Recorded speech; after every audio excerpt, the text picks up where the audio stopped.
Okey, bismillahirrahmanirrahim. Assalamualaikum warahmatullahi wabarakatuh dan salam sejahtera. Jadi untuk kelas pada hari ini iaitu Sains Tingkatan 4, kita akan menyambung pembelajaran kita pada hari ini dengan memasuki bab yang ke-7. Ya. Pada minggu lepas kita telah pun membincangkan latihan berkaitan dengan bab yang ke-6, iaitu bab yang berkaitan dengan sokongan, pergerakan dan pertumbuhan. Bab yang ke-6 ya. Latihan itu telah pun kita buat. Jadi pada hari ini kita akan masuk ke bab yang ke-7 ya, iaitu koordinasi badan ya, koordinasi badan ya. Jadi cikgu akan share skrin sekejap lagi. Okey.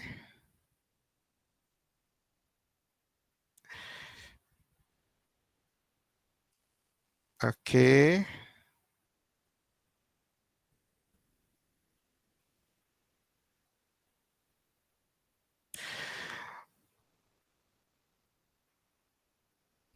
Okey, alhamdulillah. Jadi bab yang ke-7 ni iaitu berkaitan dengan koordinasi badan ya. Jadi dalam bab yang ke-7 ini ada 3 subtopik, iaitu 7.1 kita akan melihat subtopik sistem endokrin manusia. Subtopik yang kedua 7.2 iaitu gangguan kepada koordinasi badan, dan subtopik yang ketiga adalah minda yang sihat. Jadi dalam tajuk koordinasi badan ini, dia adalah merupakan kesinambungan kepada tajuk di tingkatan 1 KSSM, iaitu yang berkaitan dengan koordinasi. Ya, jadi masa tingkatan 1 kamu ada mempelajari berkaitan dengan koordinasi ya. Jadi dalam tajuk koordinasi itu menerangkan semua aspek yang berlaku kepada koordinasi badan ya. Jadi sebenarnya apa yang dimaksudkan dengan koordinasi badan? Okey, koordinasi badan di sini ya. Jadi kena faham yang tu dulu ya. Apa yang dimaksudkan dengan koordinasi badan ya, sebelum kita masuk kepada subtopik yang pertama ni. Okey.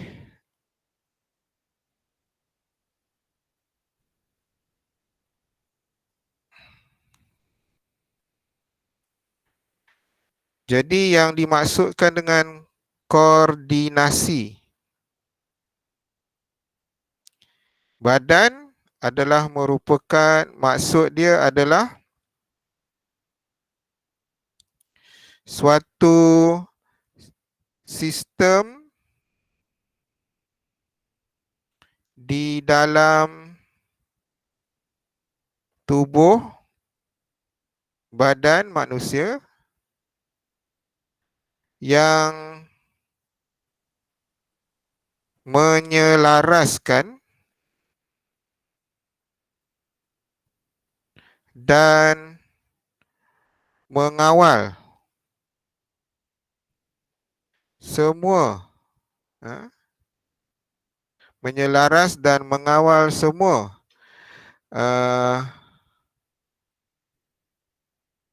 perkara yang berlaku di dalam manusia.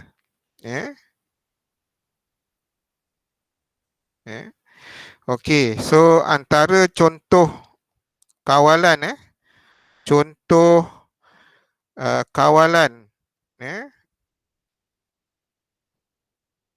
dalam badan, contoh kawalan dalam badan yang pernah dipelajari di tingkatan 1, contohnya kawalan suhu badan, kawalan suhu badan. Bagaimana badan kita mengawal supaya suhu badan kita, suhu badan manusia dan suhu badan organisma yang lain sentiasa berada dalam keadaan optimum, iaitu dalam keadaan yang stabil.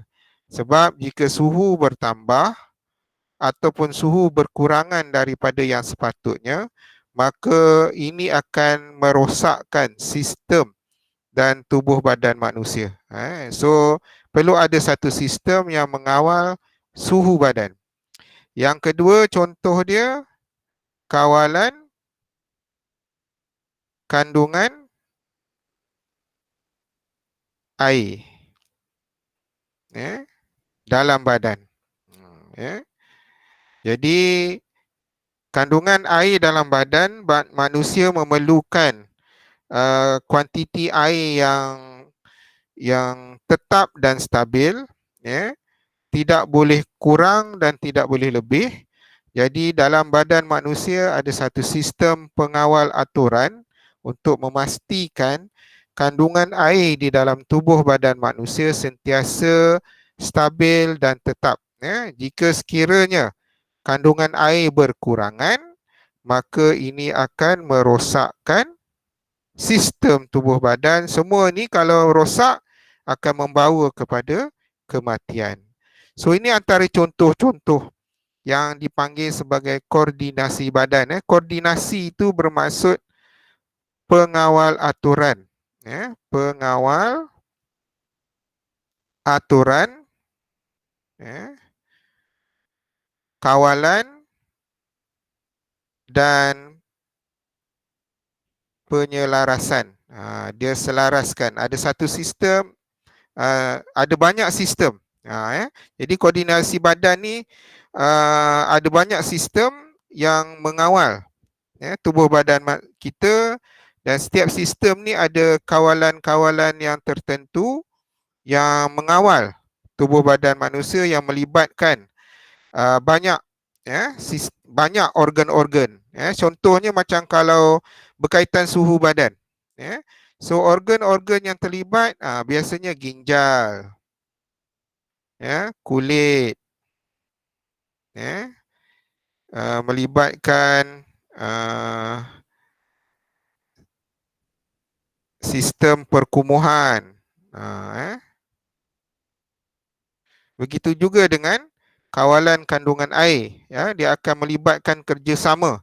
Sistem ni maksudnya dia akan ada kerjasama di antara satu organ dengan tisu, dengan organ yang lain. Beberapa organ akan bekerjasama untuk mengawal sesuatu proses yang berlaku di dalam tubuh badan manusia.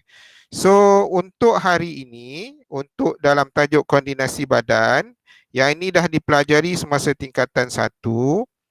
Okey, jadi yang akan kita pelajari sekarang ni adalah berkaitan dengan kawalan oleh hormon. Kawalan oleh hormon. Jadi dalam tajuk ini kita akan mempelajari bagaimana hormon, suatu perkataan yang kamu baru belajar ni, hormon akan mengawal ataupun mengkoordinasikan, mengawal proses yang berlaku di dalam badan. Jadi dia akan melibatkan apa yang dipanggil hormon. Jadi inilah yang akan kita pelajari dalam tajuk ini. Jadi koordinasi badan itu sebenarnya melibatkan semua sistem, semua kawalan, semua proses yang berlaku dalam tubuh badan manusia, dan setiap proses itu berbeza-beza, dan setiap kawalan itu caranya berbeza-beza, dan proses-proses tersebut perlu dipelajari satu demi satu sebab dia berbeza-beza. Jadi semasa tingkatan 1 kita dah belajar bagaimana suhu badan dikawal, bagaimana kandungan air dikawal, dan sekarang ini kita akan mempelajari bagaimana beberapa proses, atau bukan saja beberapa, banyak proses yang berlaku di dalam tubuh badan manusia ini dikawal oleh apa yang dipanggil sebagai hormon. Jadi sistem hormon ini sangat-sangat penting. Jadi kalau kita tengok kepada buku teks kita yang ini, so yang ini berkaitan dengan ditulis besar-besar dekat situ hormon. Jadi kita akan lihat apakah yang dimaksudkan dengan hormon. Jadi dalam subtopik, jadi kamu kena ingatlah, jadi maksudnya koordinasi badan ni bukan koordinasi badan ini merujuk kepada suatu pengawal aturan dan penyelarasan yang berlaku di dalam tubuh badan manusia untuk semua proses yang berlaku. Dalam badan manusia ni sangat banyak proses dan semua itu bergabung di dalam sistem ataupun organisasi ataupun di dalam sistem tubuh badan manusia yang pelbagai. Ada berpuluh-puluh sistem di dalam tubuh badan manusia, dan salah satu daripada sistem yang mengkoordinasikan badan kita, yang mengawal atur tubuh badan kita adalah hari ini kita belajar satu sistem. Okey, sistem itu dipanggil sebagai ini dia 7.1, inilah dia iaitu sistem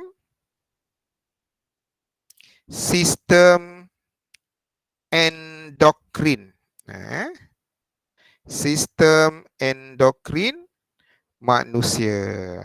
Jadi ni salah satu daripada sistem yang terlibat di dalam mengawal atur dan menyelaraskan proses yang berlaku di dalam tubuh badan manusia. Cikgu ulang sekali lagi, yang ini adalah merupakan salah satu sistem di dalam tubuh badan manusia yang mengawal beberapa proses. Kita akan tengok proses apa. Beberapa proses yang berlaku di dalam badan dengan menggunakan dia ada syarat dekat sini. Sistem endokrin ni dia sistem yang mengawal beberapa proses yang berlaku dalam badan dengan menggunakan hormon. Tu dia punya keyword dia adalah menggunakan hormon.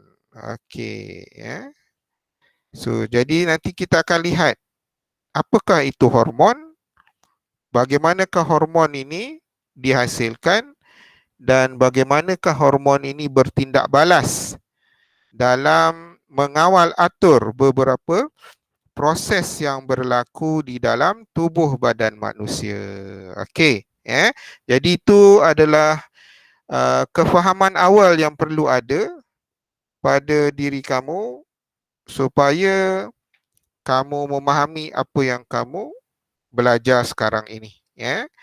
Okey, jadi kita akan lihat kepada sistem endokrin manusia. Okey, jadi perkataan endokrin. Ni. Jadi untuk memudahkan kefahaman,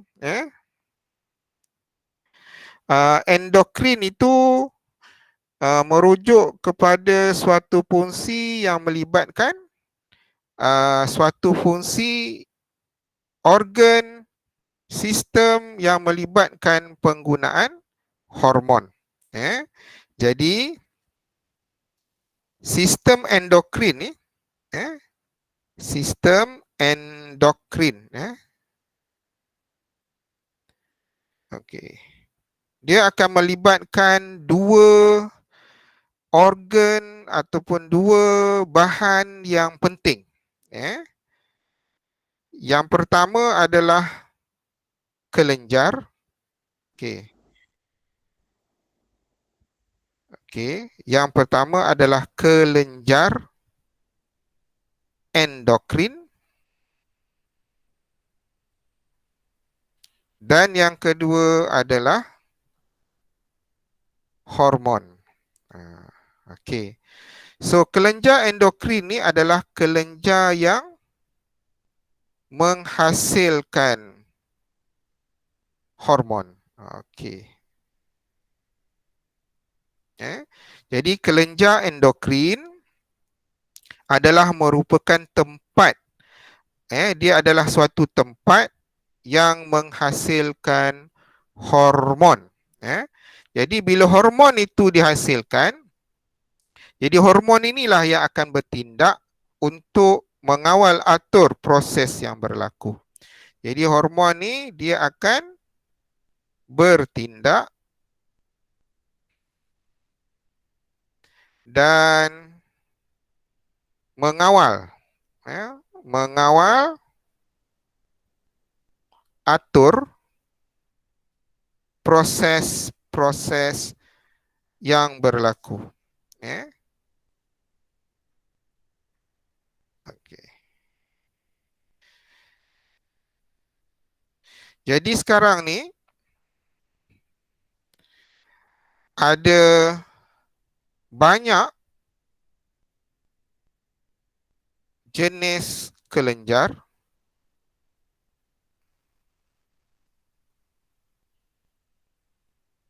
Ada banyak jenis kelenjar. Kelenjar ni ada banyak. Kelenjar endokrin ada banyak. Dan setiap kelenjar ini, setiap satu kelenjar akan merembeskan. Ni perkataan merembeskan ni maksudnya menghasilkan.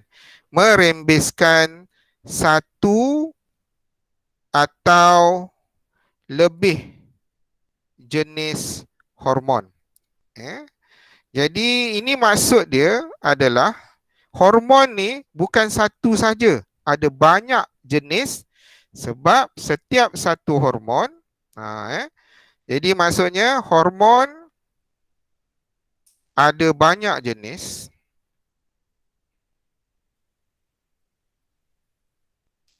dan setiap satu hormon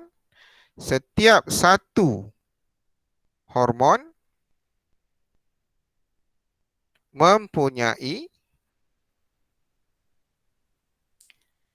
fungsi dan peranan masing-masing. Jadi ada banyak jenis hormon. Sebenarnya ada beribu-ribu jenis hormon yang ada di dalam badan kita, yang berfungsi berbeza-beza antara satu sama lain. Setiap satu hormon tu mempunyai struktur yang berbeza, bentuk yang berbeza dan dia mempunyai fungsi dan peranan yang berbeza-beza. Jadi nanti kita akan tengok macam mana, apakah nama kelenjar dan apakah hormon yang dihasilkan dan apakah fungsi setiap hormon yang dihasilkan. Jadi kalau kita lihat satu persatu nanti, barulah kita akan faham. Okey, so macam mana contoh yang boleh kita gunakan dalam menerangkan perkara yang berkaitan dengan tindakan hormon ni? Sebagai contoh, contoh yang diberi di dalam buku teks, okey, contoh dia, contoh bagaimana pengawal aturan sistem endokrin ni. Contoh, okey, jika berlakunya kecemasan, sebagai contoh apabila seseorang terserempak ataupun ternampak binatang yang berbisa, contohnya ular, Ternampak ular. So, apakah yang akan berlaku? Apabila seseorang tu ternampak ular, semua orang akan apa? Terkejut. Semua orang akan terkejut. Okey.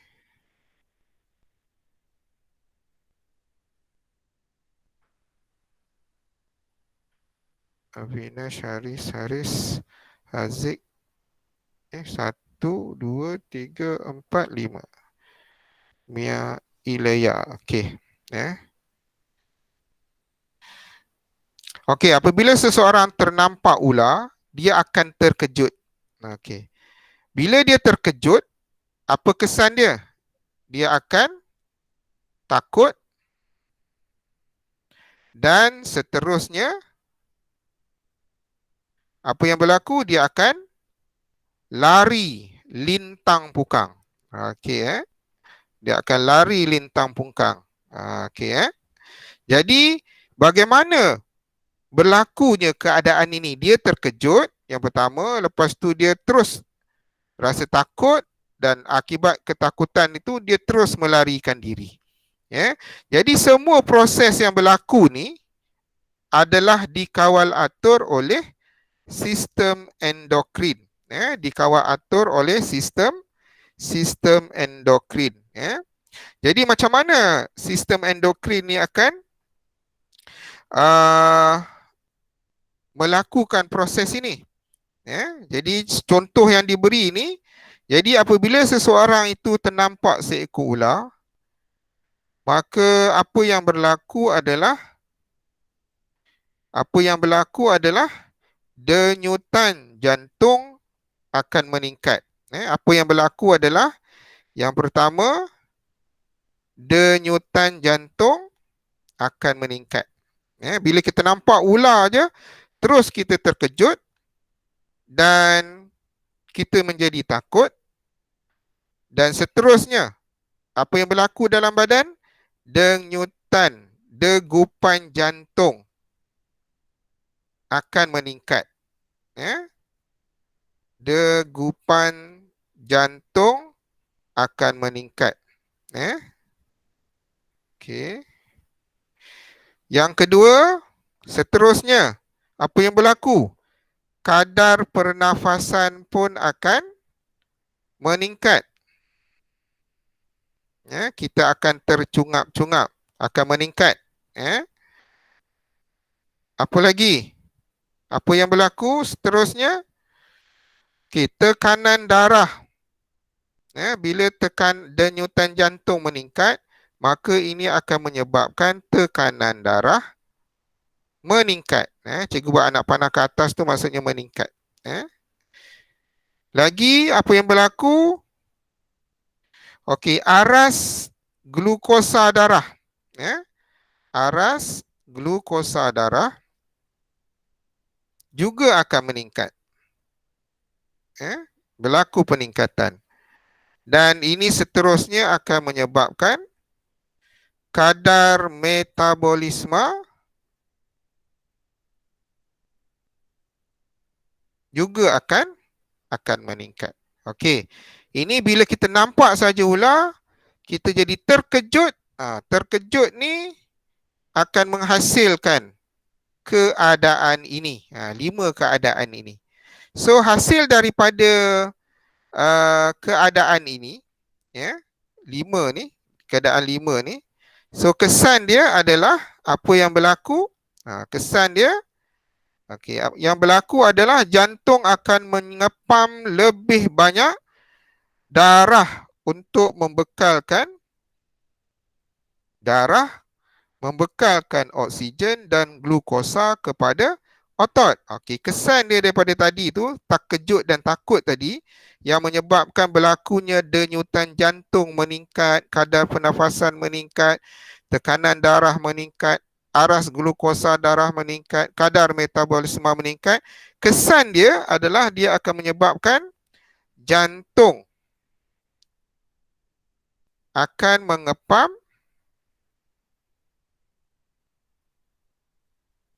darah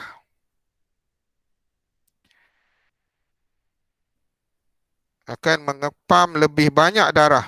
Lebih banyak darah. Okey, akan mengepam lebih banyak darah yang menyebabkan tekanan darah menjadi lebih tinggi. Sebab apa jantung akan mengepam lebih banyak darah? Untuk membekalkan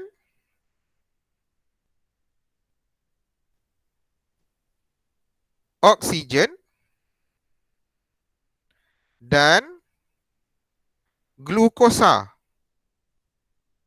kepada tisu atau sel-sel otot. Ini yang berlaku. Jadi jantung akan mengepam dengan lebih cepat supaya dapat membekalkan, oksigen dan juga glukosa ke arah kepada sel-sel otot manusia.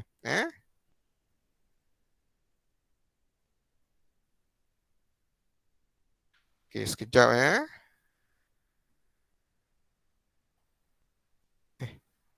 alamak.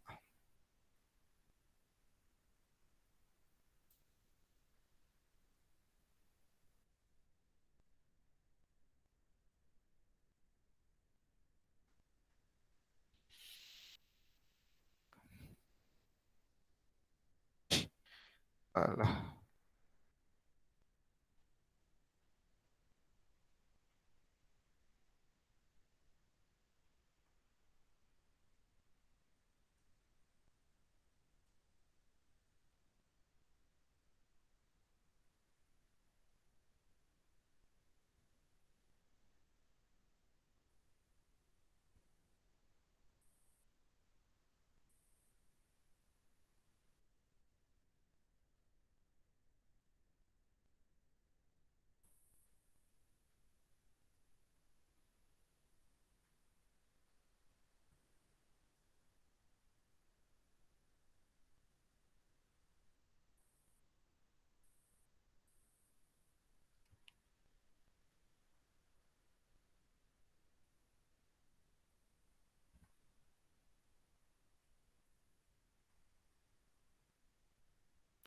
Okey, sorry sebab dia hang sikit.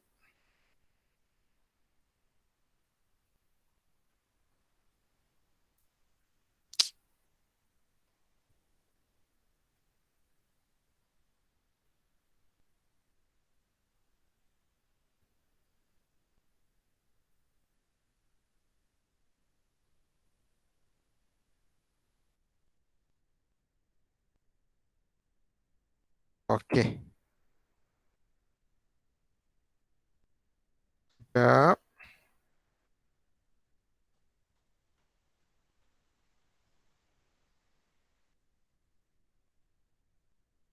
Okey, itu yang pertama Jadi jantung akan mengepam dengan lebih banyak ke bahagian otot.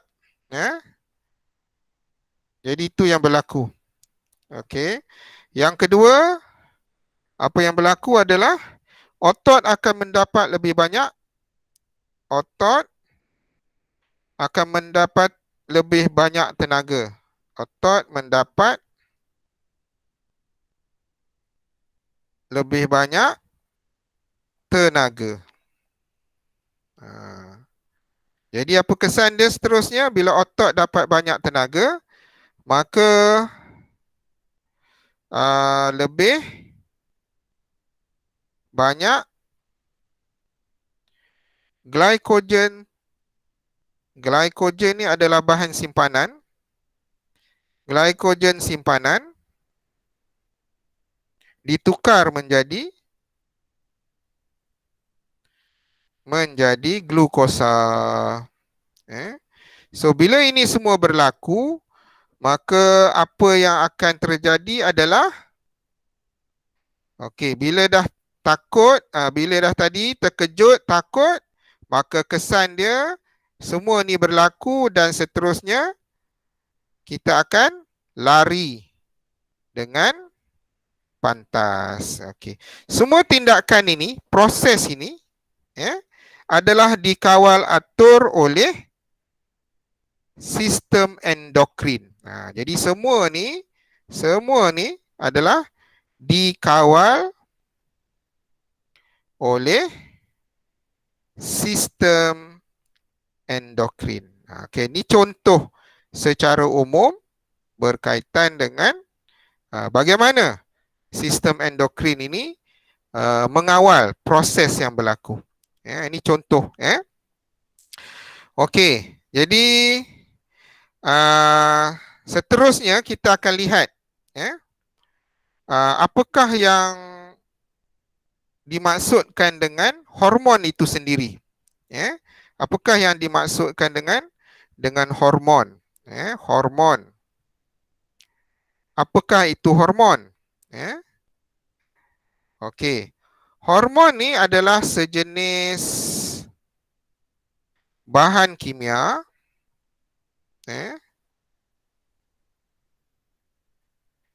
yang diperbuat daripada protein. Diperbuat daripada protein.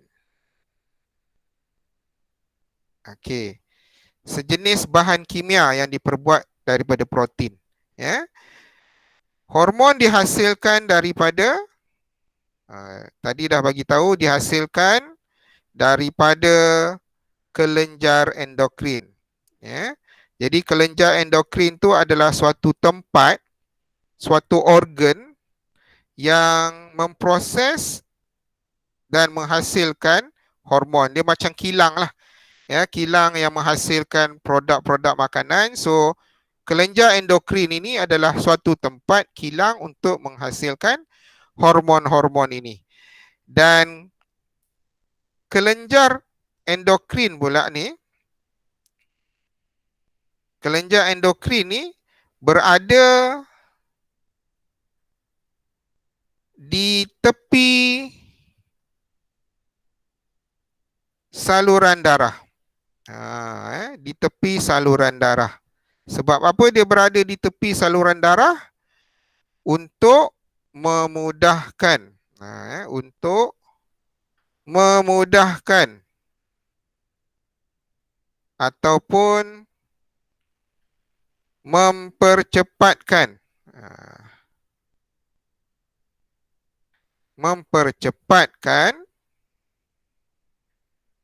tindakan hormon. Jadi bila kelenjar ni berada di tepi salur darah, jadi bila berlaku apa-apa proses yang melibatkan hormon, tindakan hormon, maka senang saja hormon tu dimasukkan terus ke dalam salur darah. So salur darah ni akan bawa hormon ini ke tempat yang diperlukan dengan cepat. Seperti mana yang kita tahu bahawa salur darah ni ibarat lebuh raya di dalam tubuh badan manusia. Di sinilah di mana semua bekalan-bekalan dihantar ke sel-sel dan juga tisu-tisu badan manusia. Jadi jalan raya, lebuh raya sebagai lebuh raya dalam tubuh badan manusia ni, jadi hormon sebagai salah satu bahan ataupun salah satu alat untuk melakukan tindak balas mestilah berada dekat dengan kawasan salur darah dengan lebuh raya ini supaya tindakan dia lebih cepat. Bila berlaku saja apa-apa, terus hormon ini dihasilkan dan dimasukkan ke dalam salur darah dan salur darah hantar hormon ini ke tempat-tempat yang diperlukan.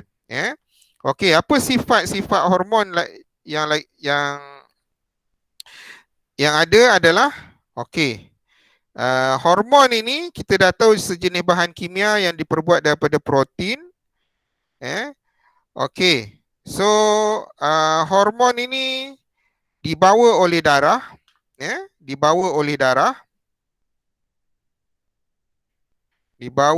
darah ke tempat yang dikehendaki. Yang dikehendaki atau yang diperlukan. Kemudian dihasilkan, hormon ni dihasilkan dalam kuantiti yang sedikit. Kuantiti yang sedikit sahaja, tak banyak, tapi sikit pun sudah memberikan kesan yang hebat lah. Seterusnya, gerak balas dia adalah perlahan. Gerak balas dia adalah perlahan.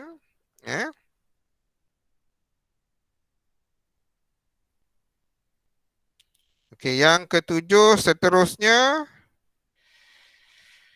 kesannya adalah lama. Okey, walaupun gerak balasnya perlahan, tapi bila dia sudah bertindak balas, mengawal atur, kesannya adalah lama. Dia dapat memberi kesan yang lama kepada proses tersebut. Okey. Jadi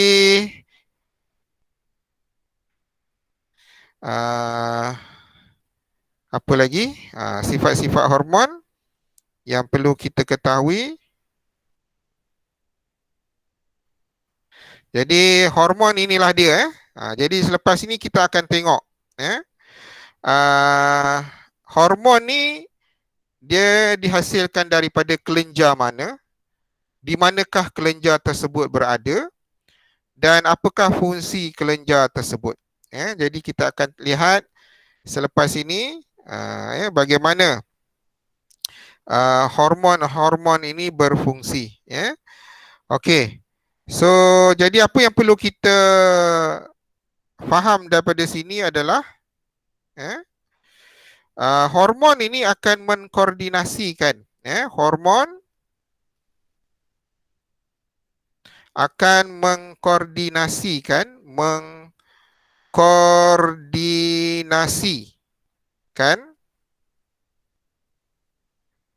aktiviti badan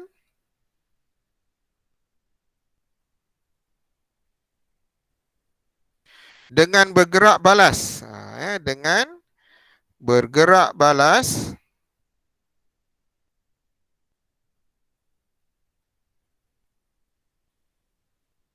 terhadap rangsangan. Terhadap rangsangan daripada persekitaran. Daripada persekitaran. Jadi bila hormon ini dilepaskan, dia akan dibawa oleh darah, sistem darah, ke organ ataupun tempat yang diperlukan, ataupun kita sebut organ sasaran. Hormon akan pergi ke organ sasaran, organ sasaran yang dikehendaki. Dan organ sasaran ini pula mempunyai reseptor. Okey. Dia ada reseptor ataupun pengenalan diri. Dia ada reseptor ataupun pengenalan diri, atau identiti lah, pengenalan diri yang membolehkan hormon,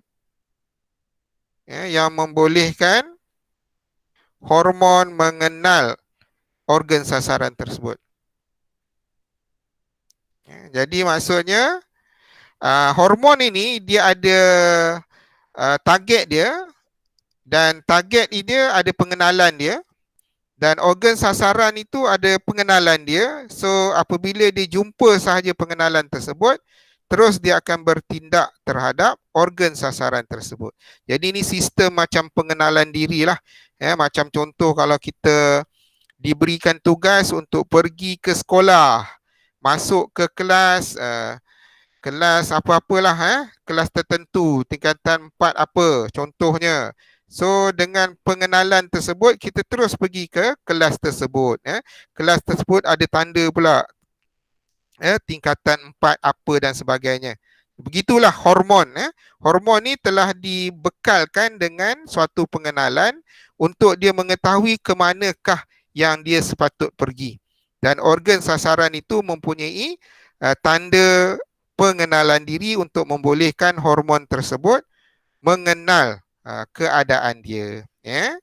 Okey, so itu ya yang berkaitan dengan hormon. Jadi hormon ni dihasilkan daripada kelenjar endokrin dan kita akan tengok ya bahagian-bahagian ataupun nama-nama kelenjar endokrin.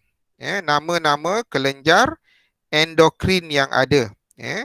Jadi kalau kita tengok kelenjar endokrin ni, ya, jadi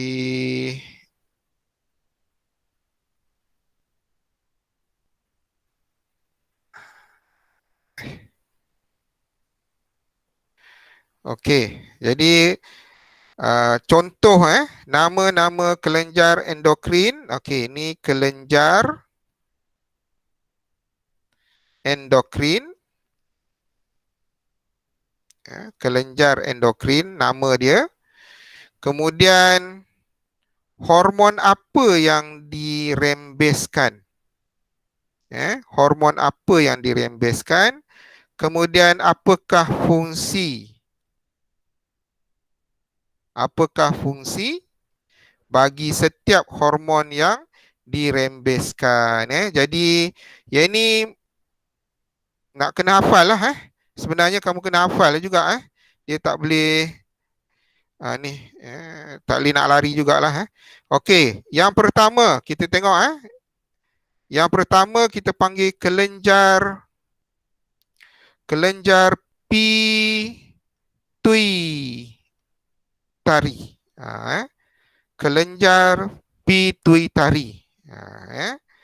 So kelenjar pituitari ni dia berada di mana? Kedudukan dia. Dia berada di bawah cerebrum. Okey, cerebrum ni di mana? Di bahagian otak. Cerebrum ni berada di bahagian otak. Jadi kelenjar ini dia ada di bawah cerebrum otak ini. Okey, ia juga dikenali sebagai kelenjar induk kerana menghasilkan hormon yang mengawal kelenjar endokrin yang lain. Jadi maksudnya sekarang ni kelenjar pituitari ni kita tulis dia berada di bawah cerebrum otak. Okey. Dan dia dikenali sebagai kelenjar utama, kelenjar induk. Dia dikenali juga sebagai kelenjar induk. Sebab apa dipanggil sebagai kelenjar induk? Sebab dia hasilkan hormon di mana hormon tu boleh kawal kelenjar endokrin yang lain pula. Sebab apa? Sebab itu dia terletak di otak. Seperti mana yang kita tahu, otak manusia ni adalah merupakan pusat kawalan tubuh badan manusia. Okey, apakah nama hormon yang dihasilkan? Dia ada dua jenis hormon. Yang pertama dipanggil hormon anti-diuretics. Hormon anti-diuretik. Ataupun secara ringkasnya ditulis ADH. Ini hormon yang pertama. Hormon yang kedua, nama dia adalah hormon pertumbuhan. Dipanggil sebagai hormon pertumbuhan.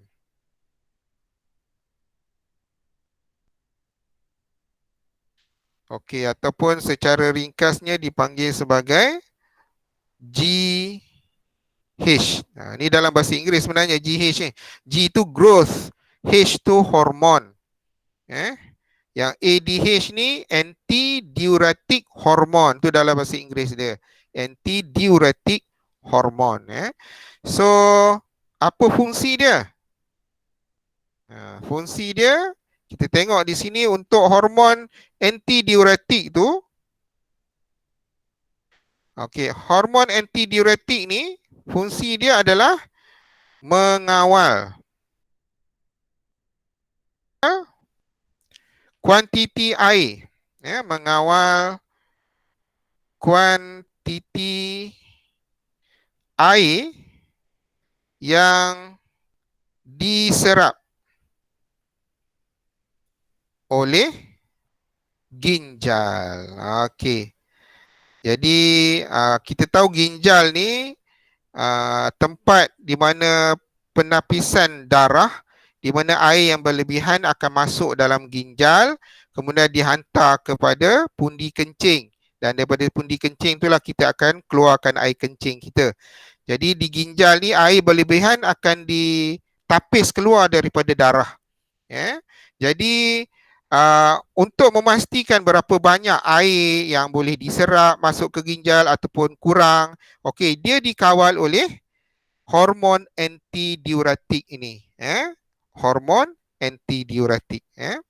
Okey, yang ini adalah fungsi hormon antidiuretik.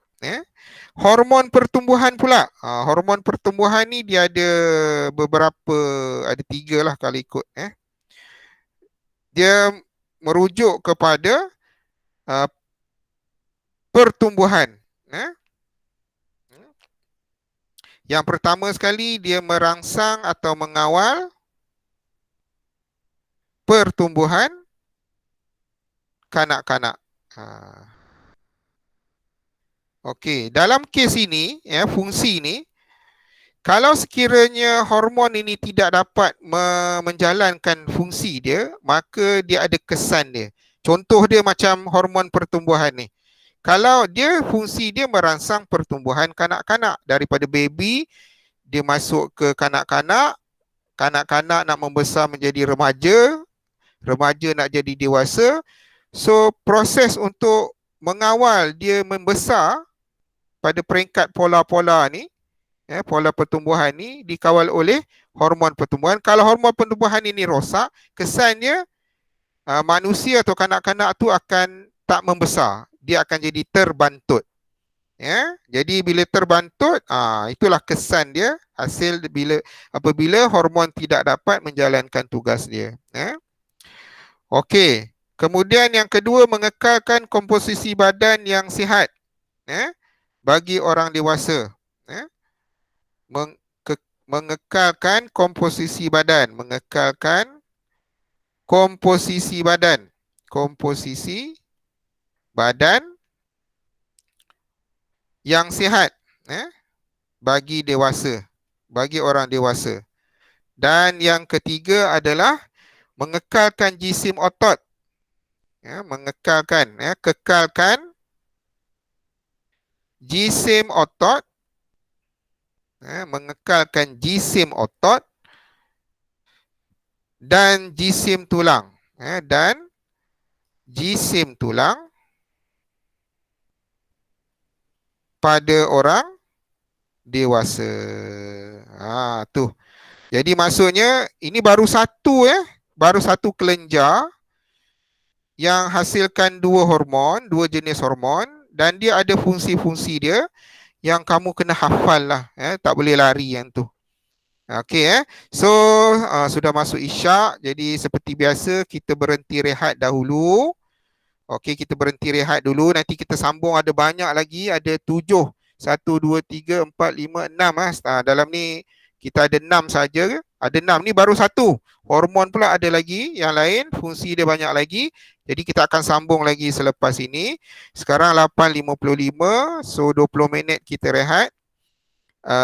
Jadi pukul 9.15 ataupun 9.20 lah, kita sambung balik kita punya kelas ini. Okey, so boleh pergi rehat dulu, jangan left Google Meet ni. Okey, so terima kasih. Kita berhenti rehat. Assalamualaikum warahmatullahi wabarakatuh.